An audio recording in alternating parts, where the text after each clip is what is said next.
Good night to you, cher spectateur. Tu sais, je pense que même les grands auteurs peuvent faire des faux pas. Parce qu'ils ont beau avoir les meilleures intentions du monde, on ne peut pas s'empêcher de faire des erreurs. Car faire un faux pas, ça ne pardonne pas. Mais ça arrive à chaque être humain que nous sommes, peuplant cette terre à la recherche du bonheur ou de la reconnaissance, mais ne gagnant à ce jeu qu'une vague forme de respect que la terre nous donne en échange d'un bon paquet de temps passé dessus à lui faire de belles cochonneries, comme foutre en l'air le climat, mais bon, je crois que je me perds là. Pour en revenir au cinéma, un grand auteur peut se perdre, ce n'est pas grave, cela arrive à tout le monde.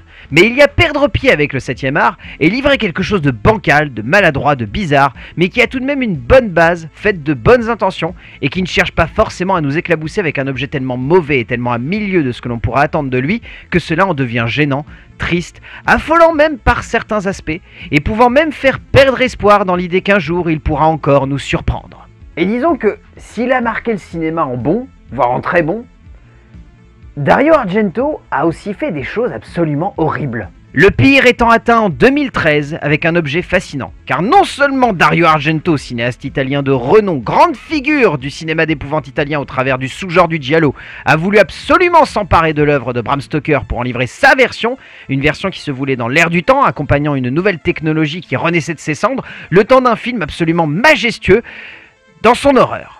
Son Dracula 3D, ça ne s'invente pas non plus comme nom de film, est une catastrophe, et je pèse mes mots. C'est un film tellement mauvais, tellement lunaire, tellement exceptionnel dans sa conception à la fois de l'horreur, à la fois du cinéma, mais également juste de l'adaptation de l'œuvre de Stoker, que l'on ne peut qu'applaudir devant cette œuvre, qui a tout de même, et c'est bon de le rappeler, été projetée hors compétition au 65e Festival de Cannes, ce qui veut dire qu'il y a aussi de la place pour l'abyssalement con dans ce fantastique festival où des prestigieux auteurs livrent également des chefs-d'œuvre. Mais là, c'est vraiment pas le cas. Déjà, crevons l'abcès. Nom de Dieu que c'est moche, mais genre vraiment ignoble, abominable par moments. Et pour un cinéaste qui a tout de même traversé le 7e art pour avoir livré des monuments de style et d'esthétique, faire ça, c'est comme être Léonard de Vinci et finir sa carrière sur ce magnifique Sphinx d'Égypte. Soit littéralement faire un doigt d'honneur aux spectateurs fans de la première heure. Cela n'a aucun sens par rapport au roman dont il s'inspire, cela ne cherche jamais à être simplement cohérent, enchaînant les scènes où la lumière est aux fraises, où les cadrages sont abominables, où l'on ne serait même pas surpris si un technicien avec son sandwich décidait de passer dans le champ, sans compter qu'en plus de cela, au-delà des effets spéciaux qui sont souvent à la limite du ridicule, la 3D de ce film est un calvaire. Un objet aussi fascinant qu'horriblement dévastateur pour les yeux et pour la santé, c'est littéralement un film qui passe son temps à vous dire ne me regarde pas sinon vous allez perdre foi en l'humanité.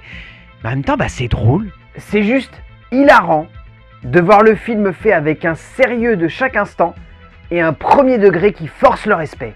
Le casting joue pour beaucoup là-dedans, car personne ne semble réellement investi, mais tout le monde transpire un sérieux de chaque instant.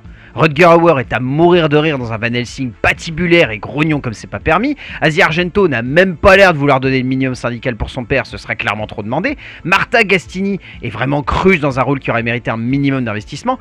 Et l'éternel grand second rôle monolithique du cinéma américain Thomas Kretschmann est complètement aux fraises dans le rôle de Dracula, en faisant constamment des caisses, mais sans jamais donner un minimum d'investissement. C'est brillant. J'ai pas grand chose de plus à vous dire pour vous inciter à vous marrer entre potes devant la déchéance d'un cinéaste de génie qui livre ici un moment de cinéma brut, tellement brut qu'il en devient de la terre boueuse et sale que l'on confondrait presque avec du caca, mais c'est tout simplement génial à voir. Bon, ça fait un peu mal aux yeux, mais ça fait tellement rire. Franchement, foncez.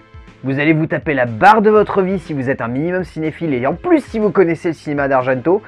Bon après, c'est un poil longué pour ce que c'est, mais ça vaut quand même le coup d'œil. Bonne séance et on se retrouve devant la porte arrière de votre cinéma le mois prochain.